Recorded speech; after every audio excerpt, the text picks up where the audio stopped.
Muy buenas tardes. Que el Señor me les bendiga.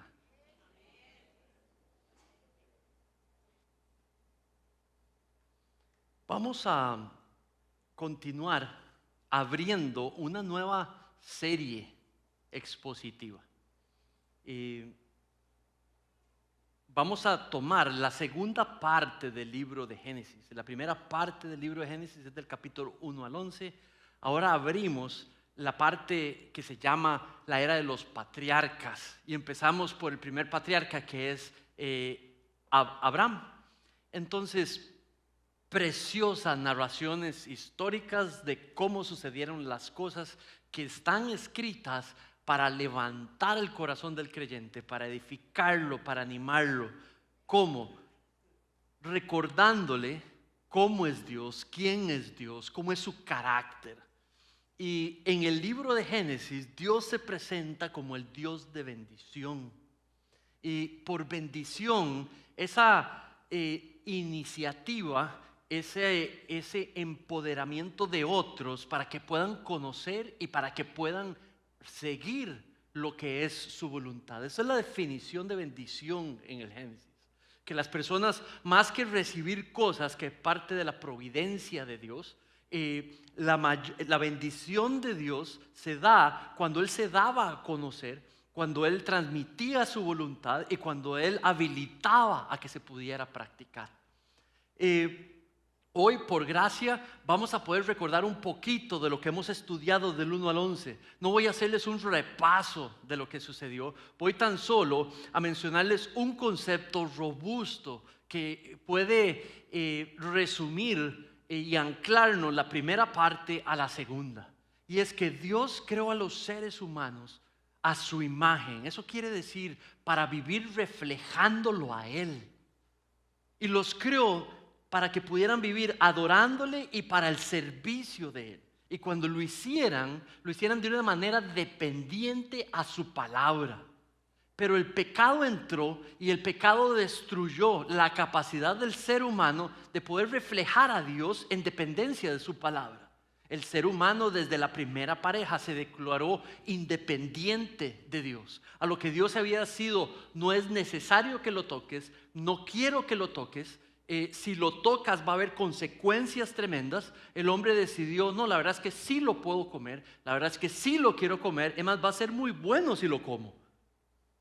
Y se declaró independiente de Dios, todo lo contrario de lo que Él deseaba, que viviéramos en dependencia de su palabra. El ser humano, la primera pareja, motivados e influenciados por la serpiente, decidieron declararse independientes de Dios. Y entonces, desde el primer día después de esa caída, el Señor condenó, pasó juicio a los tres y les dio consecuencias a los tres. Pero cuando habló a la serpiente le dijo: vendrá un día en donde un descendiente de la mujer, refiriéndose a Eva, va a estropear, va a destruir, va a pisonear la cabeza de un descendiente tuyo. Y estudiamos juntos de que esa era la primera profecía, la primera promesa de Dios clara de que se iba a lanzar en un plan a través de las décadas, a través de los siglos, para poder echar para atrás las consecuencias del pecado sobre los seres humanos y sobre el corazón. Que ahora el pecado iba a ser intrínseco, que iba a estar adentro del corazón del ser humano, reinándolo, dominándolo, influenciándolo para todo lo que hace. Y Dios desde ese día prometió que lanzaría un plan que llamamos el plan de redención, donde a través de hombres y mujeres, especialmente en esta etapa, capítulo 12, a través de una familia común y corriente, Él cumpliría su promesa de hacer posible que a través de la familia de Abraham pudiera ser posible que Isaac, que Jacob, que inclusive el rey David vinieran a la existencia, y a través de esa descendencia traer a Cristo, el cumplimiento de la promesa de bendición. Entonces hoy nos topamos en la parte del Génesis donde habla cómo Dios va a utilizar a una familia para traer esa gran bendición que se llama Cristo.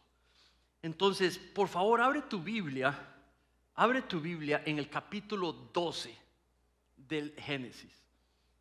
Y vamos a leer los primeros 9 versículos. Y allí voy a leer desde la Nueva Biblia de las Américas. ¿Están allí? Muy bien, vamos a leer. Dice: el Señor le dijo a Abraham: vete de tu tierra, de entre tus parientes y de la casa de tu padre, y a la tierra que yo te voy a mostrar. Haré de ti una nación grande y también te bendeciré. Engrandeceré tu nombre y serás de bendición. Bendeciré a los que te bendigan y al que te maldiga, maldeciré. En ti serán benditas todas las familias de la tierra. Versículo 4. Entonces Abraham se fue tal y como el Señor le había dicho, y Lot se fue con él. Abraham tenía 75 años cuando salió de Harán. Abraham tomó a Sarai, su mujer, y a Lot, su sobrino, y todas las pertenencias que ellos habían acumulado y todas las personas que habían adquirido en Harán. Y salieron para ir a la tierra de Canaán, y a la tierra de Canaán llegaron. Una vez allí, Abraham atravesó el país hasta el lugar llamado de Siquem, hasta la encina de Moré. Los cananeos habitaban entonces en esa tierra. El Señor se le apareció a Abraham y le dijo: a tu descendencia daré esta tierra. Entonces Abraham edificó allí un altar al Señor que se había aparecido. De allí se trasladó de Harán, de allí se trasladó hacia el monte al oriente de Betel y plantó su tienda, teniendo a Betel al occidente y a Jai al oriente. Edificó allí un altar al Señor e invocó el nombre del Señor. Y Abraham siguió su camino, continuando hasta el Negev. Vamos a orar y vamos a comenzar. Padre, gracias por esta tarde, gracias por este día, Señor, y gracias por este texto. Gracias por cada una de las canciones que hemos cantado y la que cantaremos dentro de un ratito. Padre, gracias porque podemos en libertad unirnos para cantar tu nombre, cantar sobre las maravillas de tu carácter, Señor. Hoy, conociéndote como el precioso Dios de bendición, Señor, y hoy entendiendo y recordándonos la mayor bendición que has traído en nuestras vidas, que se llama el Señor Jesucristo. Por favor, guíanos, enséñanos, cámbianos, transfórmanos para tu gloria. En el nombre de tu Hijo Jesús pedimos esto. Amén. Lanza la promesa a Adán y a Eva de que redimiría a los seres humanos a través del descendiente de Eva, que hoy sabemos era Cristo, es Cristo. Entonces, determinado a bendecir a toda la humanidad, decidido a bendecir a toda la humanidad. Estamos en capítulo 12. Déjame decirte dos cosas de capítulo 11. Capítulo 11 está la Torre de Babel. Eran los descendientes de Noé. El problema seguía estando intrínseco, adentro, natural, en el corazón de los seres humanos. Declarados independientes y rebeldes contra Dios, todos. Y le dijeron a Dios, lo dijeron a los cuatro vientos, en los primeros versículos de capítulo 11, nos vamos a hacer un nombre grande por nuestra propia cuenta. Y empezaron a construir la torre. Era como una afrenta, una provocación a Dios directa. Un gran nombre, cosa que le promete a Abraham en capítulo 12. Como diciendo, no señores, el gran nombre lo doy yo. Y estos hombres en su ¿cómo se dice? En su orgullo y vanagloria, edificaron la torre y Dios la destruyó. Y Dios les confundió los lenguajes, no se podían hablar, se empezaron a hablar en distintos idiomas al punto que no se podían entender y dispersaron en toda la tierra. Al final del capítulo 11 nos describe el Señor a través de Moisés, quien escribió el Génesis, y nos describe desde toda la genealogía de Adán cómo los distintos ancestros de Abraham, desde Adán hasta sus días, como queriendo decir que Dios ha reservado este linaje fielmente para cumplir el plan que Él prometió, la llegada de la descendencia de la mujer. Y como por miles de años lo cumplió, ni el diluvio lo pudo parar, ni la torre de Babel lo pudo parar, y ahora va a utilizar una familia común y corriente para lograr que Cristo venga. Entonces, los primeros 3 versículos nos hablan de una tierra. Dice, y el Señor dijo a Abraham, vete de tu tierra, de entre tus parientes y de la casa de tu padre, a la tierra que yo te mostraré. Claramente Dios llama a Abraham, claramente le hace una promesa personal a Abraham. Le dice que hay una tierra que Él tiene para él. Dice, a la tierra que yo te voy a mostrar, promesa personal primera para Abraham. Pero en el tiempo que Moisés escribe esto, ya Israel existe. Entonces Israel está leyendo esto y está diciendo, wow, Dios se determinó crearnos como pueblo y como nación. Es el Dios soberano, nos creó. Somos nación llamada y nos ha dado una tierra a poseer. Luego sigue describiendo una segunda promesa personal a Abraham sobre su descendencia. De tu descendencia haré de ti una gran nación y la voy a bendecir. De nuevo, Israel está leyendo eso y se da cuenta, está hablando de nosotros. Nosotros somos la descendencia de Abraham, ¿verdad? 2 promesas, 2 bendiciones personales para Abraham. Y luego dice, engrandeceré tu nombre y serás bendición. Dice que el nombre de Abraham iba a ser puesto como algo famoso en la tierra, reconocido en la tierra, cuando viviera y cuando no viviera. Y dice que de bendición. Quiere decir que Abraham, Dios lo está bendiciendo para que con esa bendición que él haga, ¿qué? Bendiga a otras personas. Abraham es bendecido para ser de bendición. Pero luego viene la tercera promesa, que es para Abraham, pero creo que va más allá de Abraham.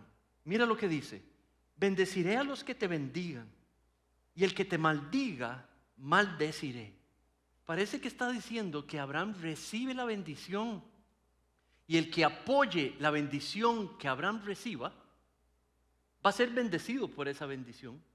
Pero el que se oponga a la bendición que Abraham reciba, le va a ir mal.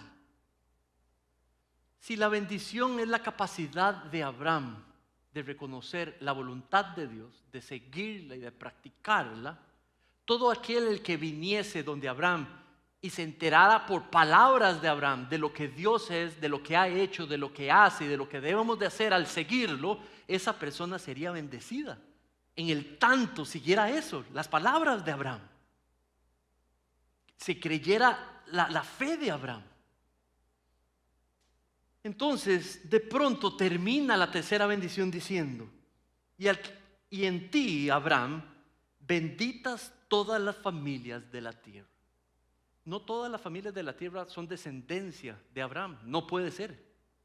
Entonces no está hablando de los descendientes. Parece que la capacidad de Abraham de reconocer la voluntad de Dios, de saber la voluntad de Dios, de creer en Dios y de seguir a Dios, eso va a ser utilizado por Dios para traer bendición a todo tipo de gente en la tierra, de generación en generación.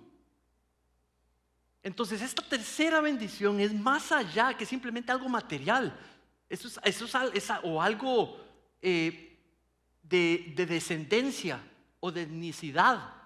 Parecía que es una promesa de una bendición futura que Abraham posiblemente no llegue a conocer ni a ver, pero que sería de bendición no solo para él y su linaje y para Israel misma, pero para todas las familias de la humanidad.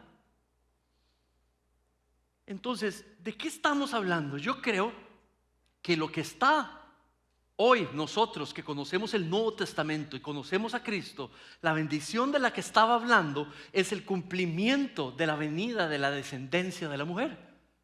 Y se estaba hablando de esa nueva vida que en Cristo se puede tener. Porque en Cristo se puede tener la presencia del Espíritu Santo. y por medio del empoderamiento del Espíritu Santo nos habilita a reconocer lo que es verdad y nos habilita a practicarla. ¿Qué es lo que pasa? Con el Espíritu Santo, el Señor rompe. La llegada del Espíritu Santo al corazón del ser humano rompe el poder intrínseco que el pecado tiene sobre la voluntad humana, sobre los propósitos humanos, sobre las decisiones humanas. Entonces, esa nueva vida que describe el Nuevo Testamento como volver a una vida nueva, ser regenerados en Cristo, ¿cuándo sucede? Sucede cuando escuchamos o leemos lo que Dios envió a Cristo a hacer en la cruz.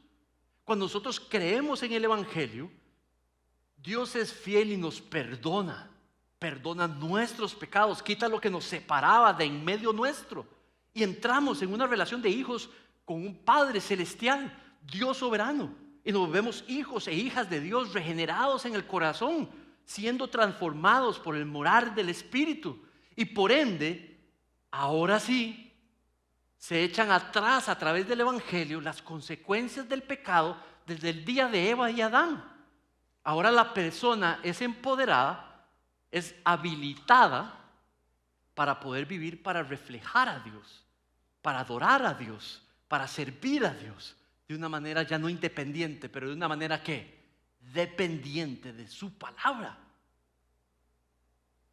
Entonces, el mayor regalo que tenemos, la mayor bendición que Dios ha mostrado al mundo es la vida de su Hijo en rescate nuestro, para poder habilitarnos a una relación íntima personal con Dios, para hacer posible la adopción de miles de pecadores y entrar en esa íntima relación con Dios. No hay mayor bendición que un ser humano pueda gozar que la que Cristo hizo posible para nosotros, que la que Dios hizo posible para nosotros a través del Evangelio. Nos reunimos en Semana Santa a celebrar esa bendición. Nos reunimos en Navidad a celebrar esa bendición. Nos reunimos en acción de gracias en noviembre a agradecer la mayor bendición que hemos recibido. Eso es el cristianismo. De eso se basa el cristianismo. En por gracia ser receptores de algo que no nos merecíamos, una nueva vida para la gloria de Dios. Ahora, ¿de dónde saco yo que Génesis puede ser interpretado así? Que este versículo 3, bendición para todas las familias de la tierra, puede ser interpretado como anunciando la llegada de Cristo. Mira Pablo, Gálatas 3, 8 al 9. La escritura, previendo que Dios justificaría a los gentiles por la fe, anunció de antemano estas buenas nuevas a Abraham, diciendo: en ti serán benditas todas las familias de la tierra. ¿Lo ven ahí? ¿Ven cómo él interpreta él mismo la Biblia interpretando la Biblia? No es una ocurrencia del pastor Manrique. ¿Cómo entendemos qué significa un versículo del Antiguo Testamento? Si en el Nuevo Testamento algunos de los autores nos explicaron qué significaba, qué simbolizaba, cuándo se cumplió. Dice que la bendición de en ti serán todas las naciones de la tierra fue ese regalo de Dios que por medio de la fe las personas, los creyentes, pudieran ¿a qué? Ser justificados delante de Dios. Mira el versículo 14. A fin de que con el propósito, esta bendición, con el propósito de que en Cristo Jesús la bendición de Abraham viniera a los gentiles, a todas las familias de la tierra, para que recibiéramos la promesa del Espíritu. ¿Cuál promesa del Espíritu? Jesús dijo: yo me voy, pero les voy a enviar el Consolador. Y podrán entender la verdad y podrán tener relación conmigo, la promesa del Espíritu Santo.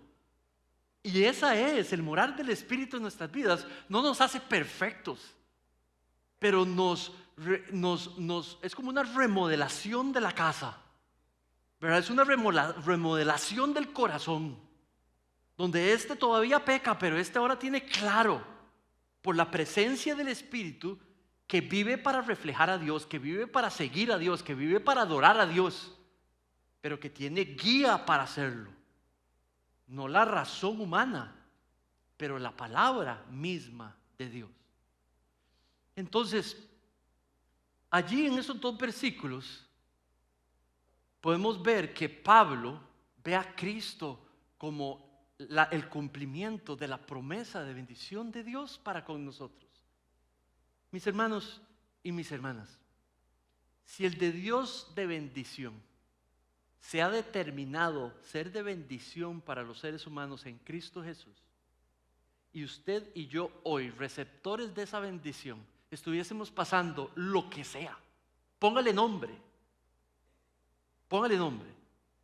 la tribulación, la prueba, el sufrir, la enfermedad, lo que sea. Si la mayor bendición ya la ha provisto y hemos de sufrir, y este es un Dios determinado a bendecirnos, ya sea sin la prueba o con la prueba, con la enfermedad o sin la enfermedad, Él es un Dios de bendición. La característica de ser un Dios de bendición viene del atributo de Dios de bondad. Dios es un Dios de bondad, es bondadoso, se da a otros. Entonces, Él de su bondad es un Dios de bendición y busca dar a conocer su voluntad y busca poder habilitarnos a practicarla. Ahora, el Dios de bendición, decidido bendecir, nos da una vida nueva que tiene una marca específica. Una marca específica. ¿Cuál es la marca que caracteriza a un latinoamericano? ¿Qué dirían ustedes es? Piensen, no me la digan. ¿Cuál es la marca que identifica a todo costarricense, o a todo mexicano, a todo guatemalteco, o a todo peruano? ¿Qué es lo que identifica un grupo específico? Normalmente, sin temer a errar, hay algunas cosas que definitivamente identifican a la mayoría de los mexicanos o a la mayoría de los costarricenses. No necesariamente va a ser la misma, ¿verdad? Los latinoamericanos,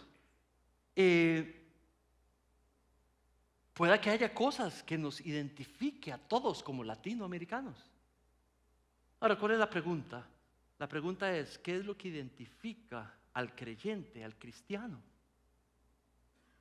Y creo que es una fe obediente. No una fe sin adjetivo, no, una fe obediente. No es posible que Moisés escribiera que Dios le dice, vaya, e inmediatamente, con las implicancias que eso implicaba, que Abraham solamente diga, sí Señor, y se va. Lo que está queriendo enseñar es la obediencia ciega de Abraham. De cómo el Señor dijo, vaya, porque quiero hacer enormes cosas a través suyo.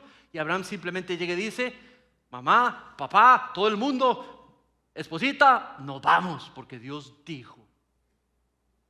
Y el ejemplo, el punto ahí, no son un montón de detalles de la narración, pero es eso específico, que la marca de Dios, del Dios de bendición en la vida de Abraham, era su fe obediente. Mira lo que dice. Entonces Abraham se fue tal como el Señor le había dicho, tal y como el Señor le había dicho. Y Lot se fue con él. Abraham tenía 75 años cuando salió de Aram. Abraham tomó a Sarai su mujer y a Lot su sobrino y todas las posesiones que ellos habían acumulado y todas las personas que habían adquirido y salieron para ir de la tierra de Canaán, y a la tierra de Canaán llegaron. Abraham atravesó el país hasta llegar a Siquem, hasta la encina de Monré. Los cananeos habitaban en dicha tierra. ¿Saben? Dos cosas hasta aquí. Claramente Dios llamó a Abraham. El texto dice que Dios le dijo ciertas cosas a Abraham. El texto no dice cómo se las dijo. Si le mandó un papelito, si bajó y habló en persona con él, si le mandó el ángel del Señor y le comunicó, si tuvo una visión o un sueño. Pero Dios habló con Abraham y Dios llamó a Abraham. Entonces, aplico esto porque hay muchas personas que usan este término, Dios llamó a Abraham, y utilizan en la vida cristiana moderna esa frase de que el Señor a mí me llamó. Y quiero hablar de eso en esta tarde, poquito, pero hablar de ello. Este es un llamado muy específico, y hay que tener cuidado con utilizar esa terminología, porque este llamado es muy específico. No estoy seguro haya llamado a nadie más a hacer esto. Este es un llamado a ir hacia una tierra para que a través de ese evento y todos los eventos que ir a esa tierra va a desencadenar, Cristo venga a la tierra y muera por el perdón de los pecados. De ahí, ese es el contexto de ese llamado. Agarrar eso y aplicárnoslo a nosotros para las cosas específicas de la vida, tengan mucho cuidado. Número 1. Número 2. Abraham habla con Dios. Dios le habla a Abraham. Dios en persona le dice cosas a Abraham. No hay duda que es Dios. No hay subjetividad. Lo que Dios dice, Dios piensa y se lo dice a Abraham. Y eso es lo que Dios y lo que Abraham hace. ¿Qué es lo que pasa? Que ahora tenemos la palabra revelada, escrita de Dios. Entonces, su voluntad ya está clara. Lo que Él quiere, lo que Él desea, lo que Él espera, ya está escrito. Ya quedó confinado. Entonces algunos usan eso de que Dios me llama sin pasar por aquí y lo aplican a algunas cosas personales. 3 ejemplos. El Señor me está llamando a ser multimillonario. Qué bonito, suena lindo. ¿Alguien tendría algún problema con ese llamado, verdad? Más si se cumple. Muchos de nosotros diríamos, heme aquí, Señor, utilíceme. Ok, pausa. Segundo ejemplo. Dios me está llamando a irme de esta iglesia. Tercer ejemplo. El Señor me está llamando a dejar mi familia e irme para la jungla a predicar el evangelio. Y vuelvo, familia, como entre unos 15 años. Veamos el primero. Cuando uno utiliza esa terminología de llamado, puede entrar en un enorme problema, y es que no considera los mandatos del Señor en su palabra. Si el Señor nos quiere llevar de A a B, el Señor usa su palabra para hoy a los creyentes llevarnos de A a B. Y puede usted estar seguro que en B usted recibe lo mejor que el Señor tiene para usted. Los mandatos no son una carga, los mandatos son un medio para llevarnos a practicar y a vivir y a ser la persona que Dios nos quiere que seamos, y que vivamos y recibamos las cosas que Dios quiere que recibamos. Entonces, decir que Dios me está llamando a hacer esto sin incluir la revelada voluntad de Dios, ahí hay un enorme problema. Saben, en la Biblia dice que es más fácil que un camello pase por la, ¿cómo se llama? De la aguja. ¿El qué? El ojal, el agujero, el huequito de la aguja. Es más fácil que pase un elefante, un gorila, un camello por ahí, que un rico entre al cielo, al reino de los cielos. ¿Está diciendo que los ricos no van a entrar al reino de los cielos? No. Está diciendo que hay algo que el dinero hace, hay algo que el poder hace, que corrompe el corazón, lo endurece el corazón. De hecho, hay una historia en el Nuevo Testamento donde Jesús se topa con un joven rico y el joven rico le dice: Señor, Señor, Señor, ¿qué tengo que hacer para entrar a los cielos? Y él llega y le dice: me regala todo lo que tiene. Y el tipo dijo: ay, y se fue todo triste. Y no dice que creyó ni nada, o sea, creo que el tipo dijo: no, esa no la logro, y se fue.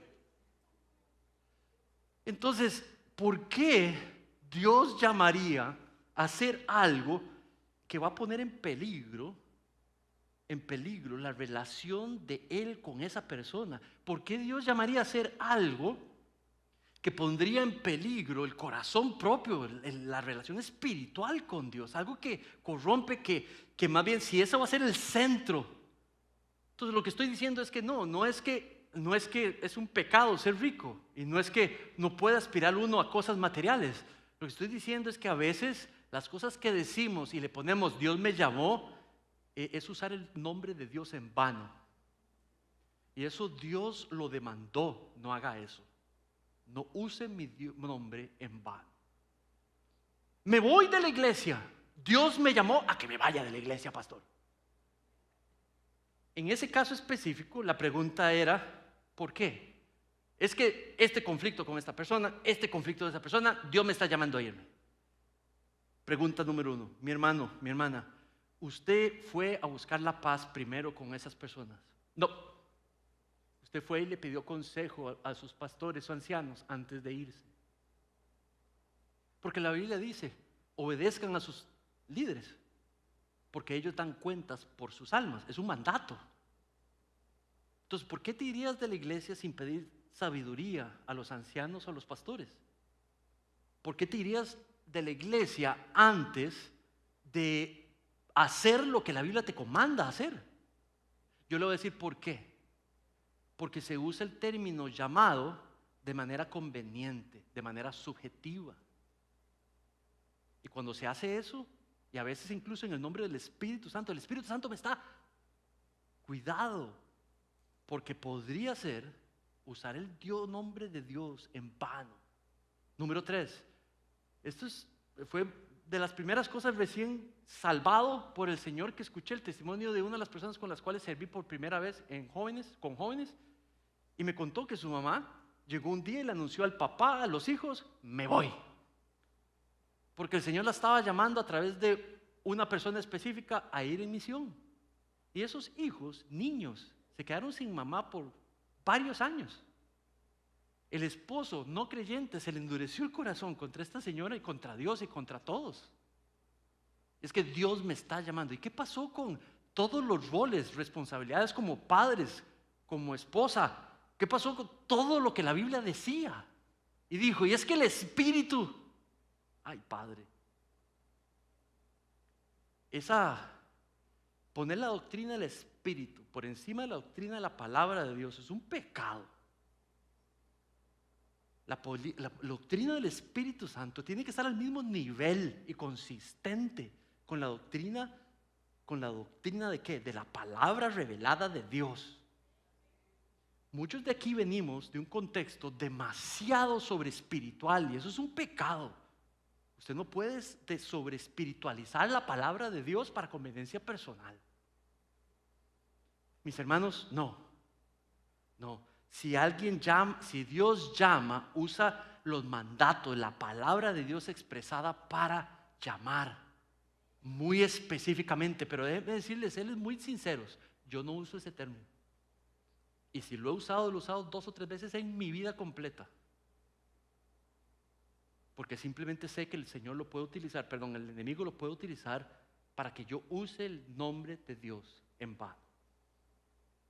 Una fe obediente se ejercita por medio de la palabra de Dios, pone en práctica, conoce, busca crecer, volverse un estudiante de la Biblia, porque entonces la fe obediente la practica a través del ejercicio del conocimiento y práctica de las Escrituras, la Biblia.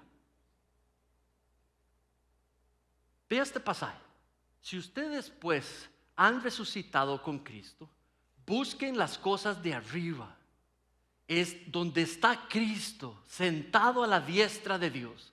Pongan la mira en las cosas de arriba, no en las cosas de la tierra, porque ustedes han muerto y su vida ahora está escondida con Cristo en Dios.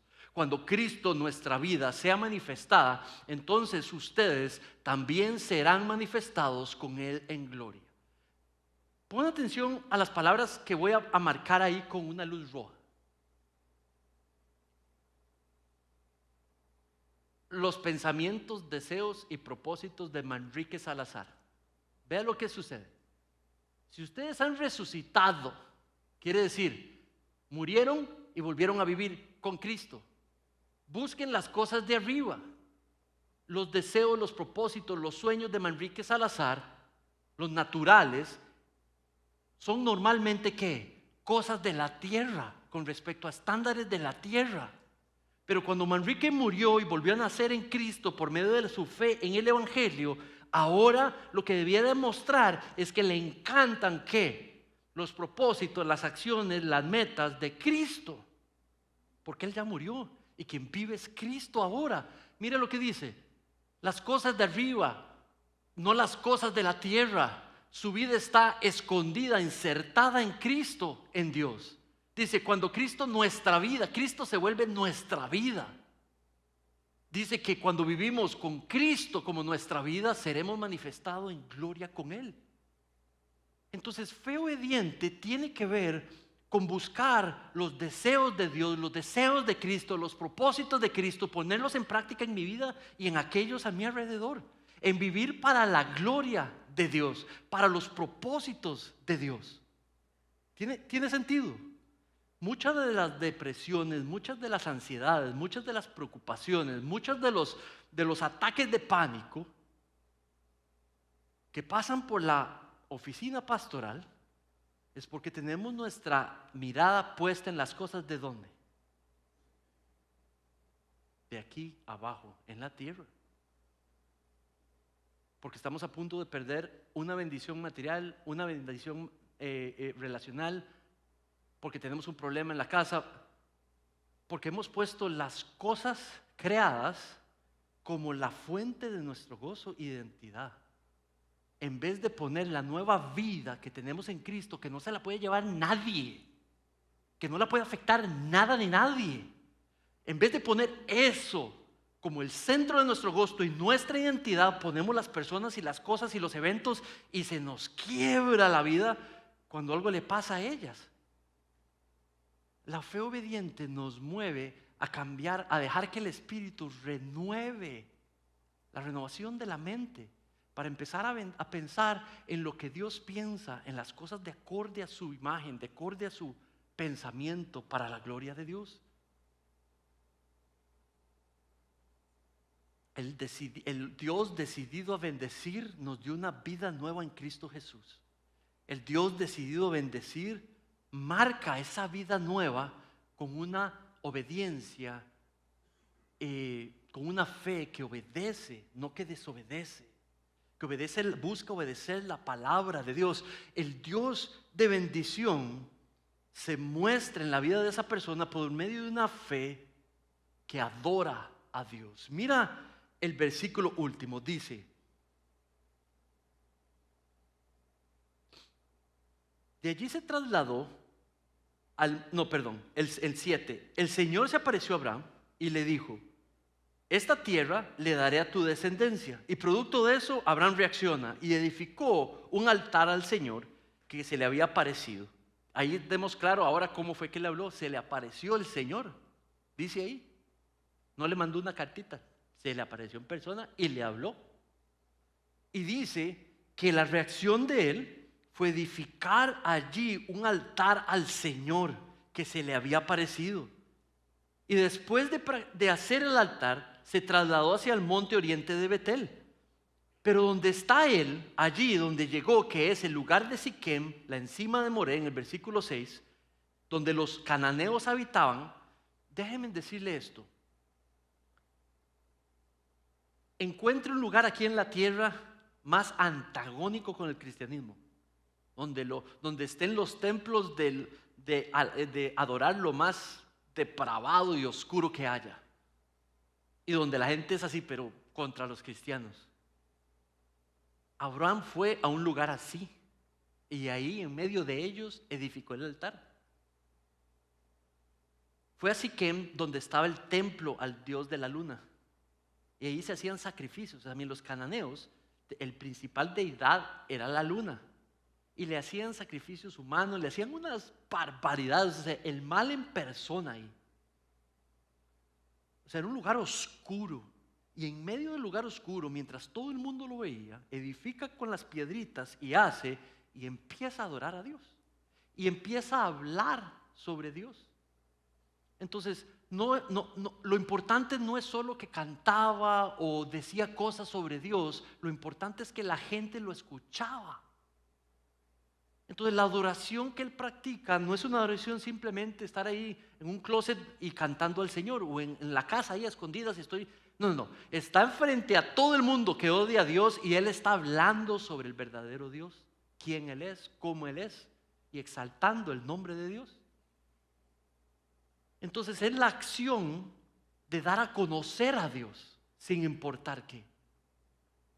Y a eso me refiero con adoración. Usted y yo aquí alabamos. ¿Y quiénes se enteran? Los que estamos aquí, los que nos ven por internet. Y está bien, y gloria al Padre, lo hacemos y lo seguiremos haciendo. Pero es como que si estuviera Ruta 66, ¿verdad? Y hacemos esto ¿a dónde? Ahí en uno de los parqueos. Mientras todo el mundo pasa con sus cervezas y con todo, ¿verdad? Nosotros estamos, alabado sea el Señor. Ese es el tipo de adoración allí, para que otros se enteren de quién es Dios. Mira Hebreos, dice, por la fe de Abraham, al ser llamado, obedeció saliendo para un lugar que había de recibir como herencia y salió sin saber a dónde iba. Dios le dijo, Abraham, ve para que yo pueda trabajar. En otras palabras, Abraham, tengo un plan, pero para eso necesito utilizarlo. Usted se me va y grandes cosas yo voy a hacer. Salga, papito. Y Abraham dice, me voy, Señor. Y se fue.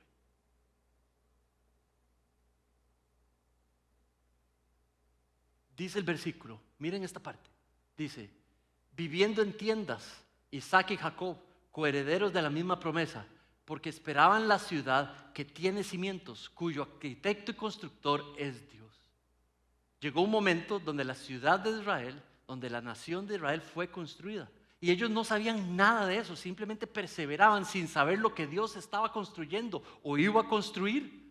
Los cimientos de una ciudad, los cimientos de una nación, y siendo Dios el edificador de todo eso, ellos simplemente perseveraban sin saber lo que iba a hacer, solamente seguían ciegamente lo que Dios dijo que hicieran. Un día habrá una nueva creación, un día habrá un nuevo reino de Dios, donde estaremos reinando con Él, en presencia de Él, con una creación completamente renovada, con cuerpos glorificados, en una relación con Cristo como nunca lo hemos vivido. Mientras tanto, la iglesia tiene un vayan, porque hay cosas que quiero hacer a través de ustedes. La iglesia tiene un llamado parecido, míralo. Jesús se acercó y les dijo, toda autoridad me ha sido dada en el cielo y en la tierra. Vayan, vean lo que quiero hacer. Hagan discípulos de todas las naciones. Bautícenlos en el nombre del Padre, del Hijo y del Espíritu Santo. Enséñeles todo lo que les he llamado a hacer. Y mira la promesa del Dios de bendición. Mientras ustedes hacen discípulos, mientras ustedes bautizan, mientras ustedes enseñan la palabra de Dios, no le está diciendo a los pastores, se lo está diciendo a todos ustedes y a mí, juntos, haciendo esto. Dice, yo les hago una promesa, yo voy a estar con ustedes hasta el fin de los tiempos. Ese es el Dios de bendición. Ese es el Dios de bendición de la iglesia. Mientras su iglesia no se deja de distraer por las cosas del mundo, sino que se enfoca por las cosas de arriba y vive para hacer posible esa misión. Cada domingo, cada miércoles ahora, no solamente a través del curso que va a estar dando el pastor Harold los miércoles en la noche en inglés, luego sigo yo en español, luego damos cómo interpretar la Biblia, cómo enseñar la Biblia. Vamos por el Antiguo Testamento, cursos los miércoles. Se vuelve nuestro día de Biblia para enseñar cursos de Biblia. Miércoles en la noche. Pero también los jóvenes van a estar ahí, los niños van a estar ahí, en Owana, en ISM. Entonces las familias no se tienen que dividir, sino más bien vienen un solo día y cuidado, los chicos para abajo, los chicos para arriba y los adultos en el medio, en el segundo piso, aprendiendo Biblia. Los domingos nos reunimos a adorar a Dios. En Semana Santa invitamos a todo el mundo, a todos los vecinos, a los familiares que les hemos dicho como 15 veces que vengan y no vienen, se los volvemos a decir y se los volvemos a invitar y llenamos este lugar hasta colmarlo, para que poco a poco, mientras usted y yo adoramos a Dios, se nos vayan uniendo uno y otro a través de los años, hasta que si Dios quiere no quede ninguna sillita vacía para la gloria de Dios. Para eso vivimos y para eso trabajamos. Para eso nos desvelamos, para trabajar por el Dios de bendición. Mis hermanos, una fe obediente es el medio de Dios para bendecirnos hoy. Si nos quiere llevar de A a B, es por medio de tu obediencia y mía. El simple hecho de que usted sepa que Dios desea que usted perdone, el llevarlo de ser un hombre y una mujer sin perdonar a ser un hombre y una mujer que perdona, lo lleva a esa circunstancia donde Dios trae bendición y gozo y restauración y sanación al corazón de una persona. Si Dios quiere que usted está pasando por una enfermedad, por una circunstancia difícil, y usted persevera en obediencia a Dios, con una fe obediente a Dios, ya sea porque Dios se lleve esa enfermedad o le resuelva la situación o no la resuelva, pero permita y muestra su poder a través de tu aguante y perseverancia por medio de la situación. Y vemos la bendición de Dios de una o mil maneras. Amén. Oremos.